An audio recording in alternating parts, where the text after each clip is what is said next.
echoes of the forgotten Funland. In the heart of a forgotten town, an abandoned theme park stood as a solemn testament to days gone by.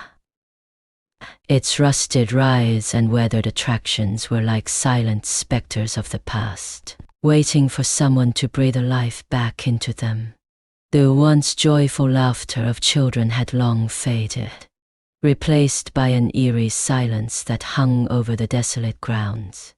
One moonlit night, a group of adventurous friends, Alex, Sarah, Mark, and Lisa, gathered around a campfire, sharing stories of their childhood memories and the legends that had surrounded the theme park for years. They spoke of ghostly apparitions glimpsed in the windows of the old funhouse, and the haunting melodies that seemed to linger in the air from the carousel's long-abandoned music box. Curiosity piqued, they decided to venture into the forgotten Funland, to see if the tales held any truth.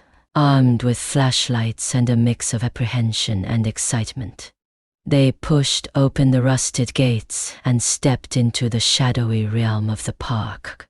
Their flashlights cut through the darkness, revealing decaying structures and overgrown paths.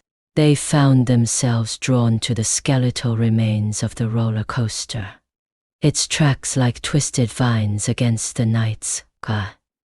As they explored, a distant echo reached their ears, a faint, melancholic tune that seemed to come from the direction of the carousel. Following the haunting melody, they discovered the weathered carousel, surrounded by a circle of overgrown roses.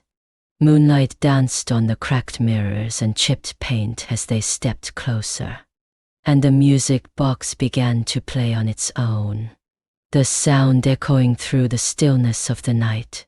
Enchanted and unnerved, the group exchanged uneasy glances. Then, as if guided by an invisible hand, the carousel began to turn, its horses moving in a ghostly dance. Alex hesitated, his gaze locked onto an empty space beside a white stallion. Suddenly, a translucent figure materialized, the apparition of a young girl dressed in a vintage costume, her face etched with both sadness and longing. Sarah's voice quivered as she whispered, "It's her. The girl from the stories." The girl's ethereal form seemed to plead for something, her gaze fixed on the group. Mark took a hesitant step forward and extended his hand. As he touched the girl's hand, a surge of emotion passed through him, an overwhelming sadness that spoke of a life cut short and dreams left unfulfilled.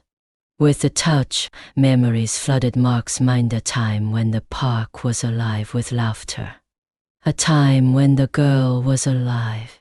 The park had been her sanctuary, a place where she found solace from a world that had often been unkind.